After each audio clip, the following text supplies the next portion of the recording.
నమస్కారం SDV news కి స్వాగతం. నేను స్వప్న. ముందుగా హెడ్లైన్స్ చూద్దాం. Andhra Pradesh SC ST gazetted officers welfare association డైరీని ఆవిష్కరించిన ప్రభుత్వ సలహాదారు సజ్జల రామకృష్ణారెడ్డి అణగారిన వర్గాలతో అసోసియేట్ అవ్వడమే వైసీపీ లక్ష్యమని వెల్లడి. మతోన్మాద బీజేపీ పార్టీకి రాష్ట్రంలోని ప్రధాన రాజకీయ పార్టీలు కొమ్ము కాయటం దుర్మార్గమన్న సిపిఎం రాష్ట్ర కార్యదర్శి శ్రీనివాసరావు. రానున్న కాలంలో బీజేపీ పార్టీని సాగనంపే సమయం వచ్చిందని హెచ్చరిక. కాంగ్రెస్ ఎన్నికల కమిటీ త్వరలో రాష్ట్రంలో పర్యటన చేస్తుందన్న ఆ పార్టీ ఇన్ఛార్జ్ మాణిక్యం ఠాగూర్ భావ సారూప్యత కలిగిన పార్టీలతో కలిసి అడుగులు వేయడానికి సిద్ధంగా ఉన్నట్లు వెల్లడి. ప్రధాని మోదీపై తీవ్రస్థాయిలో విమర్శలు చేసిన సిపిఐ రాష్ట్ర కార్యదర్శి రామకృష్ణ భక్తికి ప్రాధాన్యతనిస్తూ దేశాన్ని గాలికి వదిలేశారని ధ్వజం.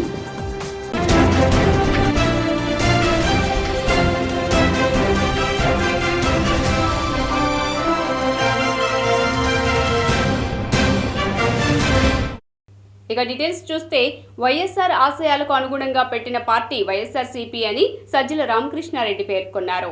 బుధవారం ఆయన Andhra Pradesh SC ST gazetted officers welfare association 2024 డైరీని ఆవిష్కరించారు. ఈ సందర్భంగా మాట్లాడుతూ సీఎం జగన్ అంబేద్కర్ విగ్రహం ఏర్పాటు చేసి తన చిత్తశుద్ధిని నిరూపించుకున్నారన్నారు.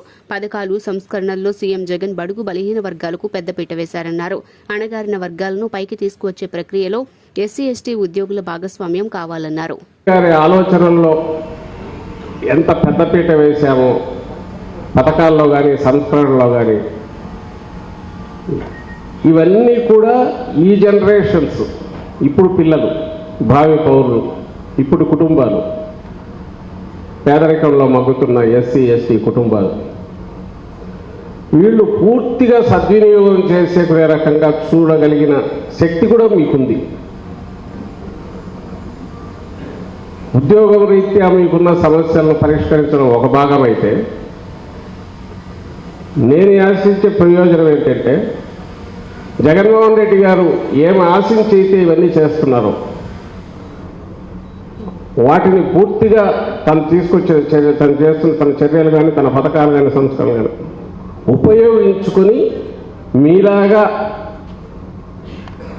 ఈ అణగారిన వర్గాలన్నీ పైకి వచ్చే రకంగా చేసే కృషిలో మీరు అత్యంత కీలకమైన నిర్మాణాత్మకమైన బాధ్యత పాత్ర పోషించాలనేది నా కోరిక. ఒకరం పైకి వస్తే మనతో పాటు ఒక 4 కుటుంబాలు 10 కుటుంబాలు పైకి రావాలి. ఒక 10 మంది మనలాగా చదువుకొని ఉన్నత విద్యావంతులై మనకంటే మెరుగ్గా స్థానానికి పోవాలి. ఇదే నేను నా కులానికి చేయగలిగింది, నా వర్గానికి చేయగలిగింది అని మీరు అనుకుంటే. బీజేపీ మతోన్మాద రాజకీయాలపై రాష్ట్ర ప్రధాన రాజకీయ పార్టీల వైఖరిని ఖండిస్తూ నగరంలో మీడియా సమావేశాన్ని నిర్వహించారు. ఈ సందర్భంగా సిపిఎం రాష్ట్ర కార్యదర్శి శ్రీనివాసరావు మీడియా సమావేశంలో మాట్లాడుతూ మతోన్మాద బీజేపీ పార్టీకి రాష్ట్రంలోని ప్రధాన రాజకీయ పార్టీలన్నీ కొమ్ము కాస్తున్నాయని మండిపడ్డారు. ప్రస్తుతం ఆంధ్రప్రదేశ్ రాష్ట్రం బీజేపీ మతోన్మాద శక్తులతో దామనకాండగా మారిందని వ్యాఖ్యానించారు. ప్రస్తుత రాష్ట్ర పరిస్థితుల గురించి ఆవేదన వ్యక్తం చేశారు. రానున్న కాలంలో బీజేపీ పార్టీని సాగనంపే సమయం వచ్చిందని హెచ్చరించారు. 42 రోజుల పాటు వీరోచితంగా పోరాటం చేసి విజయం సాధించిన అంగన్వాడీలకు, 15 రోజుల పాటు సమ్మెలో చేసి అగ్రిమెంట్ చేసుకున్న మున్సిపల్ కార్మికులకు, అలాగే 10-15 రోజుల పాటు సమ్మెలో అగ్రిమెంట్ చేసుకున్నటువంటి ఎస్ఎస్ఏ కార్మికులు, వీళ్ళందరి ఉద్యోగులు, వీళ్ళందరికీ ఇచ్చినటువంటి ఒప్పందాలని గౌరవించి వాటిని వెంటనే అమల్లోకి తీసుకురావాలని చెప్పి నేను రాష్ట్ర ప్రభుత్వాన్ని కోరుతున్నాను. ఈ సందర్భంలో అంగన్వాడీ ఉద్యమాన్ని అంచడానికి జీవో నెంబర్ 2ను తీసుకొచ్చింది రాష్ట్ర ప్రభుత్వం. ఆ జీవో వెంటనే ఉపసంహరించుకోవాలి. అది అప్రజాస్వామికమైనటువంటి జీవో. అలాగే అంగన్వాడీల మీద పెట్టిన కేసుల్ని ఎత్తివేయాలి. కేసులను ఎత్తివేయడంతో పాటు పోలీసులు కొన్ని చోట్ల ఎక్సెస్గా కూడా మహిళల మీద వ్యవహరించారు. మగ పోలీసులు పెట్టి కూడా దారుణంగా ఆడవారి పట్ల వ్యవహరించినటువంటి తీరు మొత్తం మానవ హక్కుల ఉల్లంఘనగా ఉంటుంది. వీటన్నిటి మీద ప్రభుత్వం విచారణ చేసి చర్యలు తీసుకోవాలని చెప్పి కోరుతున్నాము. ఇప్పుడు రాష్ట్రంలో, దేశంలో మత ఉద్రిక్తతలు, మత విద్వేషాలు పెంచేందుకు కేంద్ర ప్రభుత్వమే ఒక పథకం ప్రకారం మత విభజన తీసుకొస్తా ఉన్నది. హిందూ మతంలో ఉన్న దళితుల్ని, బలహీన వర్గాల్ని, మహిళల్ని అణిచివేస్తూ మరొక వైపు క్రిస్టియన్లు, ముస్లింలకు వ్యతిరేకంగా ప్రచారం చేసి వాళ్ళని అణగదొక్కేందుకు ప్రయత్నం చేస్తుంటే ఈ రాష్ట్ర ప్రభుత్వం వైసీపీ మోడీకి మొక్కి వాళ్ళకి లొంగిపోతూ ఉన్నది. రెండో వైపు చంద్రబాబు నాయుడు కూడా మోడీ దృష్టిలో కాంగ్రెస్ భావజాలం ఉన్న అన్ని పార్టీలలో ఉన్న నేతలను పార్టీలోకి ఆహ్వానిస్తున్నామని కాంగ్రెస్ వ్యవహారాల కమిటీ ఇన్ఛార్జ్ మాణిక్యం ఠాకూర్ అన్నారు. ఏఐసీసీ స్క్రీనింగ్ కమిటీ సూచనల మేరకు అభ్యర్థుల ఎంపిక ఉంటుందన్నారు. కాంగ్రెస్ ఎన్నికల కమిటీ త్వరలో ఏపీలో పర్యటన చేస్తుందన్నారు. పార్టీ లీడర్స్ ఎవరైనా ఎన్నికల్లో పోటీ చేసే ఆసక్తి ఉంటే చేయొచ్చన్నారు. భావ సారూప్యత కలిగిన పార్టీలతో కలిసి అడుగులు వేయడానికి కాంగ్రెస్ పార్టీ సిద్ధంగా ఉందన్నారు. రాబోయేటటువంటి పార్లమెంటు అసెంబ్లీ ఎన్నికలకు సంబంధించి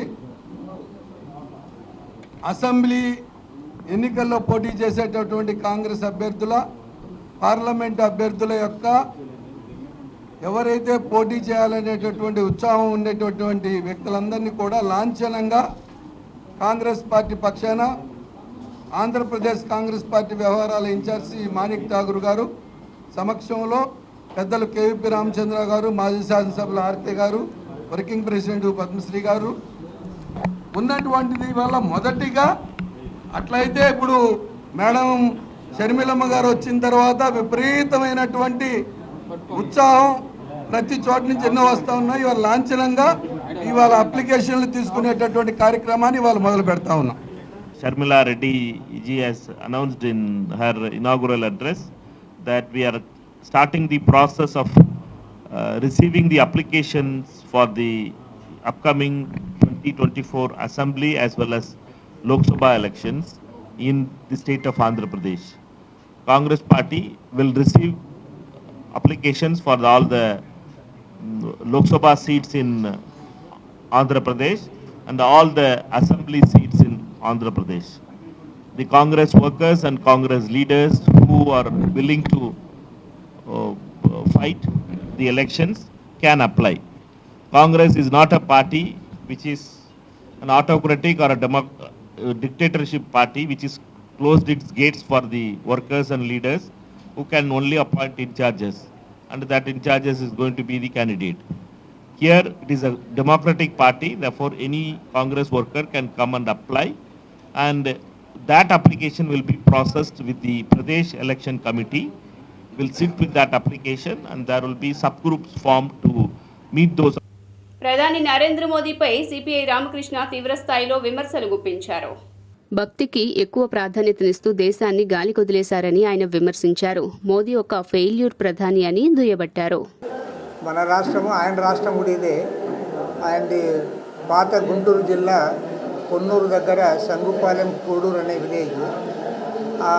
నిన్న ఆ విలేజ్లో కూడా చాలా ఘనంగా పౌర సన్మానం జరిగింది. అక్కడ పౌర సన్మానం అనంతరం ఇవాళ మన విజయవాడకు రావడం జరిగింది, హైదరాబాదుకు పోతూ. ఈ సందర్భంగా ఆయన్ని ఆహ్వానించడం జరిగింది. మరి ఈ సందర్భంగా ప్రత్యేకించి 2 విషయాలు మాత్రమే అనౌన్స్ చేస్తాము. ఒకటేమంటే ఇవాళ ఎన్నికల కమిషన్ వారు ఫిబ్రవరి ఆఖరిలో ఎన్నికల షెడ్యూల్ విడుదల చేస్తూ ఉన్నామని చెప్పారు. ఏప్రిల్ 16వ తేదీ నాడు ఎన్నికలు నిర్వహిస్తామని కూడా టెంటేటివ్గా ఒక డేట్ కూడా వచ్చింది. కాబట్టి ఏమంటే ఇవాళ దేశవ్యాప్తంగా అన్ని రాజకీయ పార్టీలు కూడా పూర్తి స్థాయిలో ఎన్నికలకు సన్నద్ధమవుతూ ఉన్నాయి. ఈ నేపథ్యంలో ఇవాళ 10 ఏళ్లుగా ఈ దేశాన్ని పరిపాలించిన భారతీయ జనతా పార్టీ ప్రభుత్వము ప్రధాని నరేంద్ర మోడీ గారి నేతృత్వంలో వారు ఈ 10 ఏళ్లలో సాధించింది చెప్పుకోవడానికి ఏమీ లేదు. ఎందుకంటే 2019 ఎన్నికల కంటే ముందు 2014 ఎన్నికలప్పుడే మోడీ గారు బీజేపీ వారు పెద్ద ఎత్తున ప్రచారం చేశారు. మౌలిక సమస్యల గురించి పదే మీటింగ్లో ఆ రోజు అడ్రస్ చేశారు. వారు మేము అధికారంలోకి వస్తే 100 రోజుల్లో ధరలన్నీ తగ్గిస్తామన్నారు. ఆ ధరల గురించి వాళ్ళు ఎవరు మాట్లాడమే లేదు, సమాధానం చెప్పేవాడే లేడు. సీఎం జగన్మోహన్ రెడ్డి కుట్రలో కోడికత్తి శ్రీను ప్రధాన పావుగా మారారని టీడీపీ పొలిట్ బ్యూరో సభ్యులు వర్ల రామయ్య ఆరోపించారు. జనపల్లి శ్రీనివాస్ అలియాస్ కోడికత్తి శ్రీనుకి న్యాయం జరగాలని కోరుతూ సమతా సైనిక్ దళ ఆధ్వర్యంలో దాసరి భవన్ నందు రౌండ్ టేబుల్ సమావేశం ఏర్పాటు చేశారు. ఈ సమావేశంలో వివిధ ప్రజా సంఘాల నాయకులు, ప్రతిపక్ష పార్టీలు, దళిత సంఘాలు పాల్గొన్నాయి. ఈ సందర్భంగా టీడీపీ పొలిట్ బ్యూరో సభ్యులు వర్ల రామయ్య మాట్లాడుతూ ఆంధ్రప్రదేశ్లో అంటరానితనం విస్తృతంగా ఉందని, అది రాజకీయ పార్టీ ముసుగులో ఉందని వ్యాఖ్యానించారు. జనపల్లి శ్రీనివాస్ జగన్ను అభిమానించేవాడని, ముఖ్యమంత్రి కావాలని ఉబలాటపడ్డాడని, అలాంటి వ్యక్తి 5 సంవత్సరాలుగా జైల్లో ఉన్నాడని, అందుకు అంటరానితనం కారణమని అన్నారు.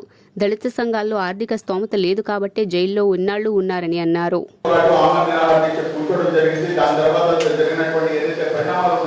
అవన్నీ కూడా మన దృష్టిలో కానీ ఇమ్మీడియట్గా ఏంటంటే తల్లి గారు ఆల్మోస్ట్ 7 రోజుల వయసులో ఉన్నటువంటి పరిస్థితిలో అప్పుడు ఏదైతే రాజకీయ పక్షాలు అదేవిధంగా ప్రజా సంఘాలు ఎవరైతే వచ్చి మాకు మద్దతు తెలుస్తున్నాయో వారందరినీ కూడా మనం సంప్రదించిన తర్వాత పెద్దలు రామకృష్ణ గారు, దాని తర్వాత పెద్దలు రామయ్య గారు, అదేవిధంగా బోనావ మహేశ్వర్ గారు, అదేవిధంగా కాంగ్రెస్ పార్టీ నుంచి అనేక దళిత సంఘాల నుంచి అందరితో కూడా మాట్లాడి లేదంటే 7-10 వయసులో అమ్మాయిని ఇంత ఇచ్చేయడం మంచిది కాదు, మనం అందరం కూడా కలిసి వెళ్ళి ఆడిని సబ్జెక్ట్కి ఏదైతే దీక్ష ఉందో ఆ దీక్షని విరమింపజేసి నెక్స్ట్ కార్యక్రమం తీసుకుందాము. ముందు అంటరానితనం ఆంధ్రప్రదేశ్ రాష్ట్రంలో విశృంఖలంగా ఉంది. కానీ అది కనపడకుండా, బహిర్గతం కాకుండా ఒక రాజకీయ మేళి ముసుగు దాని మీద ఉంది. దయచేసి అందరూ కొంచెం ఇంట్రెస్టెడ్ సబ్జెక్ట్ కనుక, అంటరానితనం ఆంధ్రప్రదేశ్ రాష్ట్రంలో విశృంఖలంగా ఉంది. అది కనపడకుండా ఒక రాజకీయ మేలి ముసుగు దానిపైన కప్పబడింది. గతంలో జమీందారులు, మహారాణులు, క్షమించమ్మా, వీళ్ళు బయటికి కనపడకుండా ఒక మేలి ముసుగు వేస్తారు. ఆ ముసుగులో నుంచి ఆమె అంతా చూడగలదు, కానీ ఆమె మాత్రం మనకు కనపడదు. భాజపాతో వైకాపాది కంటికి కనిపించని పొత్తు అని వైఎస్ షర్మిల అన్నారు. పాలకపక్షం, ప్రతిపక్షం భాజపాతో ములాఖత్ అయ్యాయని ఆరోపించారు. విశాఖలో పార్టీ కార్యకర్తల సమావేశంలో ఆమె మాట్లాడారు. భాజపాతో వైకాపా కంటికి కనిపించని పొత్తు పెట్టుకుంది. రాష్ట్రానికి ప్రత్యేక హోదాపై ప్రతిపక్ష నేతగా ఉన్నప్పుడు జగన్ మాట్లాడారు. అధికారంలోకి వచ్చాక దానిపై పోరాటమే లేదన్నారు. విశాఖకు ఏం చేశారు? రైల్వే జోన్ కూడా ఇవ్వటం లేదు. గంగవరం పోర్టులో రాష్ట్ర వాటాను అప్పనంగా ఇచ్చేశారు. విశాఖ ఉక్కు కర్మాగారానికి తూట్లు పొడుస్తున్నారన్నారు. విశ్వవిఖ్యాత నట సార్వభౌమ స్వర్గీయ ఎన్టీఆర్కి భారతరత్న ఇవ్వాలని మాజీ మంత్రి వడ్డే శోభనాద్రీశ్వరరావు అన్నారు. ఆంధ్రప్రదేశ్ రైతు సంఘాల సమన్వయ సమితి ఆధ్వర్యంలో గాంధీనగర్ ప్రెస్ క్లబ్ నందు విలేకరుల సమావేశం జరిపారు. ఈ సందర్భంగా ఆ సంఘ రాష్ట్ర కన్వీనర్ మాజీ మంత్రి వడ్డే శోభనాద్రీశ్వరరావు మాట్లాడుతూ బీహార్ మాజీ ముఖ్యమంత్రి కర్పూర ఠాకూర్కు అత్యున్నత పురస్కారం భారతరత్న 100వ జయంతికి ఒకరోజు ముందు ప్రకటించారని అన్నారు. బీహార్ రాష్ట్రంలో జననాయకగా ప్రసిద్ధి చెందిన నాయకుడు అని, దేశానికి ముఖ్యంగా బీహార్ ప్రజలకు చేసిన సేవలను గుర్తించారని తెలిపారు. అలాగే ఆంధ్రప్రదేశ్కి సేవలందించిన మాజీ ముఖ్యమంత్రి స్వర్గీయ ఎన్టీ రామారావుకి 100వ జయంతి జరిగిందని, ఆయన కూడా భారతరత్న ఇవ్వాలని అనేకసార్లు తీర్మానాలు చేసి కేంద్రానికి పంపించారని, కేంద్ర ప్రభుత్వం ఇప్పటికీ కూడా స్పందించలేదని తెలిపారు. ఎన్టీ రామారావుకి భారతరత్న ఇవ్వాలని తెలుగు ప్రజల ఆకాంక్ష అని తెలియజేశారు. బీహార్ మాజీ ముఖ్యమంత్రి, ప్రముఖ సోషలిస్టు నాయకుడు, పేదల బాంధవుడు కర్పూరి ఠాకూర్ గారి 100వ జయంతి ఈరోజు.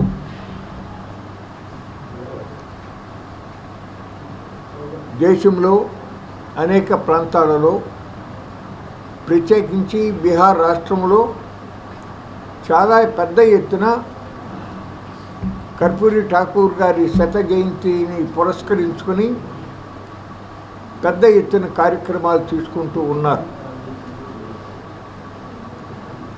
నిన్ననే భారత ప్రభుత్వం కర్పూరి ఠాకూర్ గారికి భారతరత్న ప్రకటించడం జరిగింది. చాలా సంతోషదాయకమైనటువంటి విషయం. ఠాకూర్ గారికి భారతరత్న ఇవ్వడం అనేది చాలా సంతోషం కలిగించినటువంటి విషయం. బడుగు బలహీన వర్గాల అభ్యున్నతి కోసం, సోషలిస్ట్ సిద్ధాంతం కోసం తన జీవితాంతం కృషి చేసి పనిచేసినటువంటి వ్యక్తి.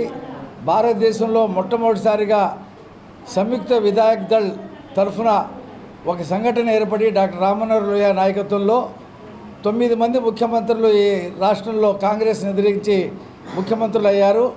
అందులో బీహార్లో మొట్టమొదటిసారిగా కాంగ్రెస్ ఇతర ముఖ్యమంత్రిగా కర్పూరి ఠాకూర్ గారు పదవి ప్రమాణ స్వీకారం చేశారు. ఆ తర్వాత జనతా పార్టీ హయాంలో కూడా మళ్ళీ ముఖ్యమంత్రిగా చేశారు.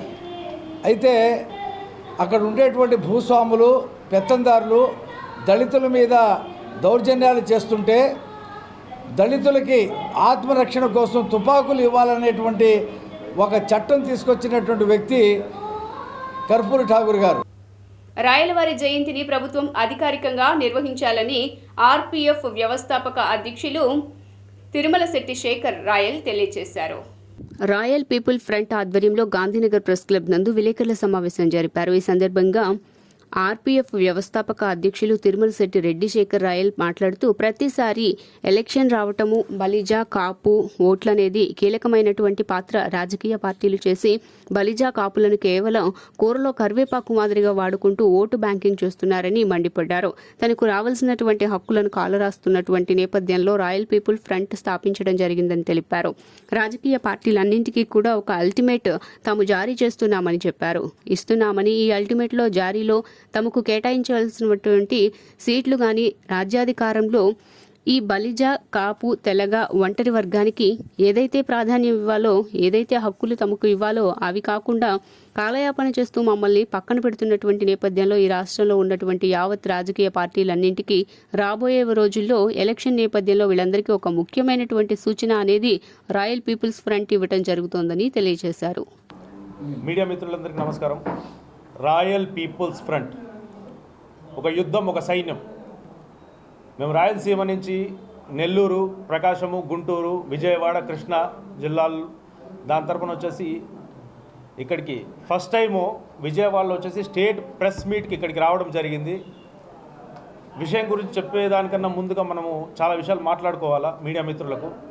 ఎందుకంటే ప్రతి 5 సంవత్సరాలకు ఒకసారి ఎలక్షన్లు రావడము, బలిజ కాపు ఓట్లు అనేది కీలకమైనటువంటి పాత్ర పోషించడము, ఎలక్షన్లు అయిపోవడము, మళ్ళీ ఆ బలిజలను వచ్చేసి పక్కన పెట్టడం జరుగుతుంది. దీని గురించి రాజకీయ పార్టీలు వచ్చేసి బలిజ కాపులను కేవలం వచ్చేసి కూరలో కరివేపాకు మాదిరి వాడుకుంటూ ఓటు బ్యాంకింగ్గా చూస్తూ మాకు రావాల్సినటువంటి హక్కులను కాలరాస్తున్నటువంటి నేపథ్యంలో రాయలసీమ నుంచి మేము ఇక్కడికి రావడం జరిగింది విజయవాడకు. ఇక్కడికి వచ్చిన తర్వాత మేము ఉన్నటువంటి రాజకీయ మొదటగా జై శ్రీకృష్ణ దేవరాయ, జై శ్రీకృష్ణ, జై ఆర్పిఎఫ్, జై బలిజ, జై బలిజ. ఈరోజు రాయల్ పీపుల్స్ ఫ్రంట్ అనే ఒక సంస్థ ఏ విధంగా పుట్టుకొచ్చిందనే విషయం చిన్నగా చెప్తాను. 1 మినిట్లో. ఒక సమస్య ఎదురైనప్పుడు మాకు ఎవరు తోడు, ఎవరు ఆదరణ, ఎవరు మాకు సపోర్ట్ చేస్తారు అనే ఒక చిన్న నినాదంతో రాయల్ పీపుల్స్ ఫ్రంట్ అనేది ఈరోజు ఉద్భవించింది. ఆ రోజు ఒక్క సెకండ్ మేము ఆలోచించుకొని ఏం చేస్తే మనము మన బలిజ, కాపు, ఒంటరి, తెలగ వాళ్ళకి ఏం చేస్తే అందరూ బాగుంటారు, అలాగే కులాలకి అతీతమై ఎదుటి వాళ్ళకి కానీ ఎదుటిగా ఉండే వాళ్ళకు కూడా వాళ్ళు కూడా బాధల్లో ఉండే వాళ్ళకు కూడా న్యాయం జరగకుండా ఉన్నప్పుడు వాళ్ళకి ఏ రకంగా మనం సహాయపడగలుగుతాము అనే ఆలోచనలో నుంచి పుట్టుకొచ్చిందే ఈ రాయల్ పీపుల్స్ ఫ్రంట్. నగరంలో బొప్పన భవకుమార్ జన్మదిన వేడుకలు ఘనంగా నిర్వహించారు. పడమటిలోని భవకుమార్ నివాసంలో ఆయన జన్మదిన వేడుకలు ఘనంగా నిర్వహించారు. ఆయనకు టీడీపీ తూర్పు నియోజకవర్గ ఎమ్మెల్యే గద్దె రామ్మోహన్, టీడీపీ నేత కేశినేని శివనాథ్, జనసేన తూర్పు నియోజకవర్గ ఇన్ఛార్జ్ అమ్మిశెట్టి వాసు, జనసేన నగర అధ్యక్షులు పశ్చిమ నియోజకవర్గం గన్నవరం టీడీపీ ఇన్ఛార్జ్ యార్లగడ్డ వెంకట్రావు శుభాకాంక్షలు తెలిపారు. ఈ సందర్భంగా టీడీపీ ఇన్ఛార్జ్ గన్నవరం ఇన్ఛార్జ్ యార్లగడ్డ వెంకట్రావు మాట్లాడుతూ బొప్పన భవకుమార్ నిండు నూరేళ్లు చల్లగా ఉండాలని కోరారు. మీడియా సోదరులకు నమస్కారం. ఈరోజు బొప్పన భవకుమార్ గారి జన్మదినం సందర్భంగా ఆయన శుభాకాంక్షలు తెలియజేద్దామని ఇక్కడ రావడం జరిగింది. భవకుమార్ గారు నాకు ఒక 7 సంవత్సరాల నుంచి తెలిసిన మనసుకు దగ్గరగా ఉంటారు. అలాగే వైఎస్ఆర్ కాంగ్రెస్ పార్టీలో ఇద్దరం కలిసి పనిచేసాం. పార్టీలు ఏమన్నా ఇద్దరం దగ్గరగా ఉండేవాళ్ళం. కానీ అన్నేళ్ళు వైఎస్ఆర్ కాంగ్రెస్ పార్టీ పనిచేసినా కనీసం ఏ పదవి చేయలేదు.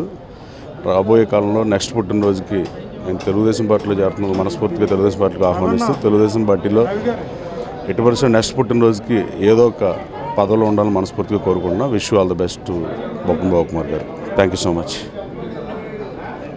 Indian radiological and imaging association 76వ జాతీయ సదస్సు నగరంలో నిర్వహించారు. Indian radiological and imaging association 76వ జాతీయ సదస్సును మంగళగిరిలోని సీకే కన్వెన్షన్ సెంటర్లో ఈ నెల 25 నుంచి 28 వరకు నిర్వహిస్తున్నట్లు సదస్సు చైర్మన్ డాక్టర్ జీవి మోహన్ ప్రసాద్ తెలిపారు. డాక్టర్ మోహన్ ప్రసాద్ మాట్లాడుతూ ఇమేజింగ్ బియాండింగ్ ఇమ్యూజినేషన్ అనే ఇతివృత్తంతో జరిగే ఈ సదస్సులో 3,500 మంది డెలిగేట్లు, 100 మంది విదేశీ ప్రముఖులు, 330 మంది ఫ్యాకల్టీ వస్తున్నారని తెలిపారు. రేడియాలజీలో ఆర్టిఫిషియల్ ఇంటెలిజెన్స్ వంటి అత్యాధునిక సాంకేతికతలపై చర్చలు జరుగుతాయని తెలియజేశారు. నగరంలో ఓ హోటల్లో నిర్వహించిన విలేకరుల సమావేశంలో సదస్సు వివరాలను వారు వెల్లడించారు. 76వ జాతీయ radiology Indian radiological and imaging association యొక్క జాతీయ కాన్ఫరెన్స్ని విజయవాడలో నిర్వహించే అవకాశం గత దశాబ్ద కాలంగా ప్రయత్నిస్తున్న ఈ అవకాశం ఇప్పుడు కలిగింది. ఎందుకంటే జాతీయ స్థాయి కాన్ఫరెన్స్ నిర్వహించాలంటే ముఖ్యంగా ఇన్ఫ్రాస్ట్రక్చర్ వ్యవహారాలు, మరి ఫ్లైట్ ఎయిర్వే విమాన సౌకర్యాలు, మిగతా అన్ని రకాలైన సౌకర్యాలు చూసుకొని ఇస్తున్నారు. ఇంతకుముందు కేవలం ఇది పెద్ద పెద్ద నగరాలు ఢిల్లీ, ముంబై, బెంగళూరు, హైదరాబాద్, కలకత్తా వంటి నగరాలకే పరిమితమైంది. మొట్టమొదటిసారిగా మనము చాలా ఇక్కడ స్థానికంగా ఉన్న రాష్ట్ర వ్యాప్తంగా ఉన్న రేడియాలజిస్టులందరూ పట్టుబట్టి ఇదొక నిజంగా అద్భుతమైన దినం Indian radiology and imaging association చరిత్రలో. అది కూడా మన విజయవాడలో రాష్ట్ర విభజన తర్వాత మనకి ఒక జరిగిన అద్భుతమైన మార్పు ఏంటంటే మన సొంత రేడియాలజీ అసోసియేషన్ అనేది ఇక్కడ ఏపీ రాష్ట్ర తరపున, మరి విజయవాడ సబ్ చాప్టర్ తరపున మనం డెవలప్ చేసుకోవడం జరిగింది.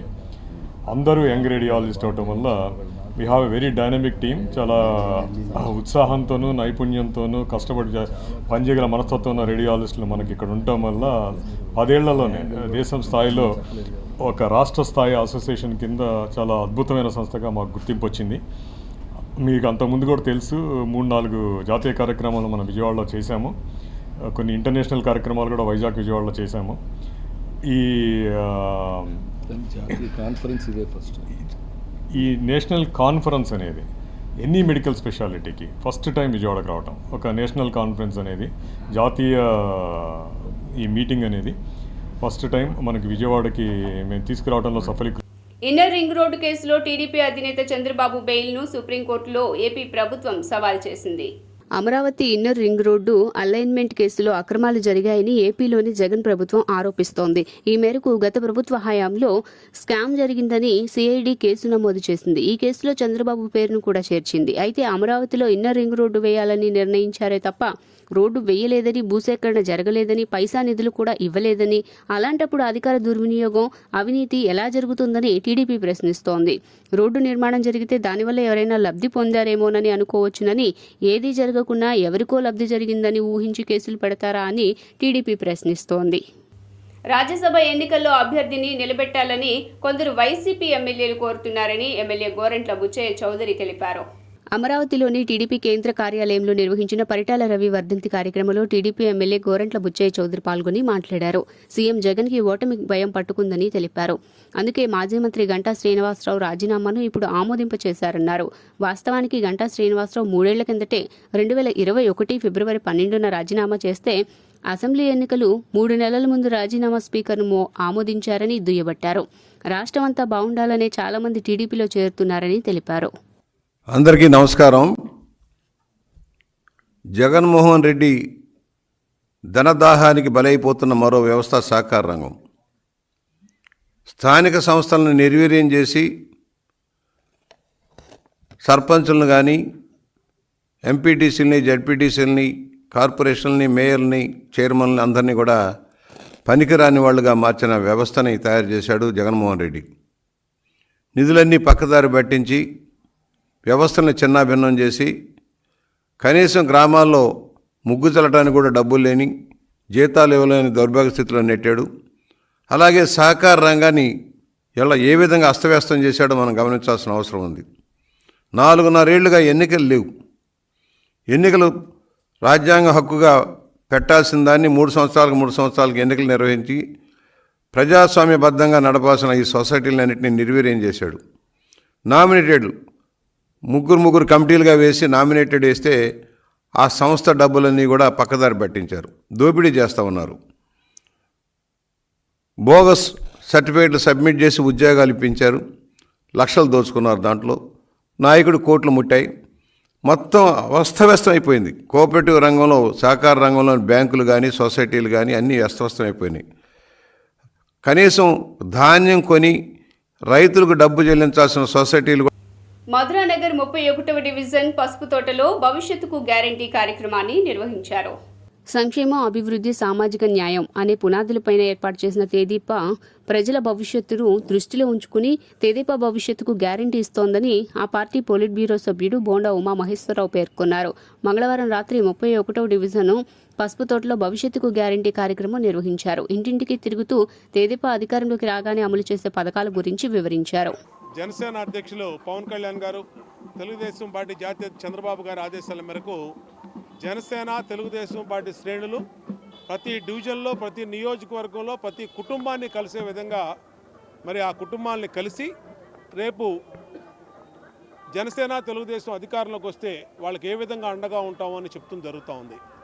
ఈరోజు సెంట్రల్ నియోజకవర్గం 31వ డివిజన్లో డివిజన్ పార్టీ అధ్యక్షుడు పడమటి రామకృష్ణ, కార్యదర్శి ప్రధాన కార్యదర్శి ప్రసాద్, అట్లాగే మా మాజీ కార్పొరేటరు సోదరుడు త్రిమూర్తిరాజు, ఈ డివిజన్ కార్పొరేటర్గా పోటీ చేసిన సందిరెడ్డి గాయత్రి, అలాగే మా జనసేన డివిజన్ పార్టీ అధ్యక్షురాలు సోదరి అపర్ణ, అలాగే నియోజకవర్గ కోఆర్డినేటర్గా ఉన్న బొలిశెట్టి వంశీకృష్ణ, డివిజన్ నాయకులు, అలాగే నియోజకవర్గ నాయకులతో ఈరోజు ఈ మధురానగరు, దేవీనగర్ కట్టడం ఇచ్చి మరి కరెంట్ ఆఫీస్ నుంచి పాదయాత్ర చేస్తూ ఉన్నాం. ఎక్కడికి వెళ్ళినా కూడా తెలుగుదేశం జనసేన శ్రేణుల్ని ఈరోజు విజయవాడ సెంట్రల్ 31వ డివిజను పసుపు తోటలో తెలుగుదేశం మాజీ శాసనసభ్యులు ఇన్ఛార్జ్ ఎన్ఆర్సీ బోండా ఉమామహేశ్వరరావు గారితో పాటు జనసేన తెలుగుదేశం నాయకులతో మరి ప్రతి ఇంటికి కూడా మరి బాబు షూరిటీ భవిష్యత్తు గ్యారంటీ అనే కార్యక్రమం ద్వారా ముందుకెళ్తున్నాం.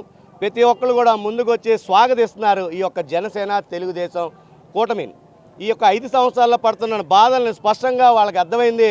రాబోయే రోజుల్లో ఈ కూటమికి మేము మద్దతు ఇస్తాం, ఓట్లు వేస్తాం.